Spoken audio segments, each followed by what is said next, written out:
4-5 জন ছিল, দিয়ে বললো কোথায় যাবে, আমি বলি আহারমুন্ডা, না গাড়ি ঘুরাও। আহারমুন্ডা ঢুকতে 1/2 কিলোমিটার বাকি আছে, ডান দিকে একটা গলি রাস্তা নেমে গেছে মুরামটা, ওইখানটায় দিয়ে বলে গাড়ি ঘুরাও। তখন গাড়ি ঘুরাতে গেছি, পেছন থেকে একটা আওয়াজ পেলাম যে পেছনের গ্লাসটা ভেঙে দিল।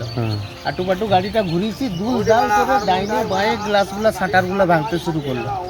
তারপরে সামনের গ্লাসটায় একটা ডাং মারলো, ওটা ভাঙলো, দিয়ে আমার ডান দিকে ড্রাইভারের বন্দুক ভেঙেছে, আমার হাতে লেগেছে। তারপরে ওরা বন্দুক বের করেছে। ব্রিগেডগামী বাস আটকে তাণ্ডব, কাঁচ ভাঙচুরে উত্তপ্ত বেলদা। পশ্চিম মেদিনীপুর জেলার বেলদা থানার পাতলি এলাকায় ব্রিগেড সমাবেশে যাওয়ার পথে বিজেপি সমর্থকদের একটি রিজার্ভ বাসে হামলার অভিযোগ ঘিরে চাঞ্চল্য। ঘটনায় বাসের একাধিক কাঁচ ভাঙচুর হয়েছে বলে দাবি উঠেছে।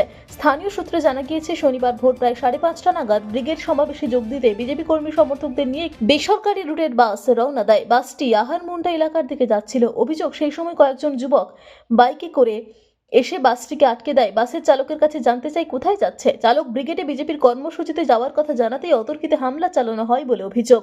বিজেপি কর্মীদের দাবি, দুষ্কৃতীরা বাসের কাঁচ ভেঙে দেয়, চালক ও খালাসিকেও মারধর করা হয়, ফলে তাদের হাতেও আঘাত লাগে। পরিস্থিতি বেগতিক বুঝে চালক দ্রুত বাসটি ঘুরিয়ে এলাকা ছেড়ে বেরিয়ে আসেন বলে জানা গেছে। ঘটনার পর বিজেপির পক্ষ থেকে অভিযোগ করা হয়েছে, ব্রিগেড সমাবেশে যাওয়া আটকাতেই তৃণমূল আশ্রিত দুষ্কৃতীরা হামলা চালিয়েছে। যদিও অভিযোগের বিষয়ে তৃণমূল কংগ্রেসের পক্ষ থেকে কোনো প্রতিক্রিয়া মেলেনি।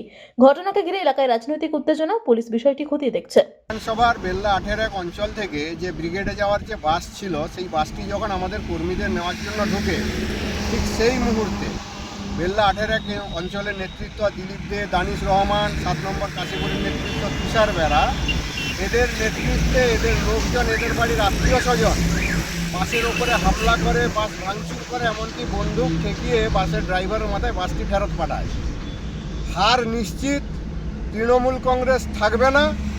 এটা নিশ্চিত হয়ে যাওয়ার পরে যারা তৃণমূল কংগ্রেস করে খায়, মানুষের টাকা লুটপাট করে যারা খায়, তারা হতাশায়, তারা আগামী দিনে কি হবে সেটা না বুঝতে পেরে ভয়ে হতাশায় এই তাণ্ডব চালিয়েছে। যতই তাণ্ডব করুক, কর্মীরা আজ ব্রিগেড যাবে, এভাবে বিজেপিকে আটকানো যাবে না। আর পুলিশ প্রশাসন সমস্ত কিছু জানার পরেও, আগে থেকে সূচনা দেওয়ার পরেও নিষ্ক্রিয়তা দেখিয়েছে, তৃণমূলের হয়ে এই বাস ভাঙতে সহযোগিতা করেছে। নির্বাচন কমিশনকে আমরা এই বিষয়ে জানাবো, ভোট ঘোষণা হোক, তারপরে সবার ব্যবস্থা হবে। গৌরীশঙ্কর অধিকারী, রাজ্য বিজেপির সদস্য। যে প্রথমত ওরা এরিয়া চেনে না, ঘটনাটা 18 হয়নি, কোনো রকম এরকম ঘটনা আমাদের নজরে নেই। তো শুনেছি সকালে যারা 7 নম্বরে এখানে দিলীপ গোষ্ঠী, শুভেন্দু গোষ্ঠী, এরা দুজনে সকালে বাসে ঝান্ডা লাগানো নিয়ে নিজেদের মধ্যেই রেসারেসি থেকে ওরা নিজেরা ঘটিয়েছে। ওদের সংগঠন নেই আমাদের বেল্লা ওয়ানে সেরকম ওদের পার্টি করার লোকও নেই। তো এরকম নরেন্দ্র মোদীর সভায় আমরা একটা বাস ভেঙে দিয়ে কি নরেন্দ্র মোদীর সভা বন্ধ করে দেবো? না, ওদেরকে আমরা সাংবাদিক ফুটেজ খাওয়ার সুযোগ দেব? তো এরকম ঘটনা আমাদের কেউ নেই। আপনারা বাসটা দেখবেন, বাসের লোকও নেই।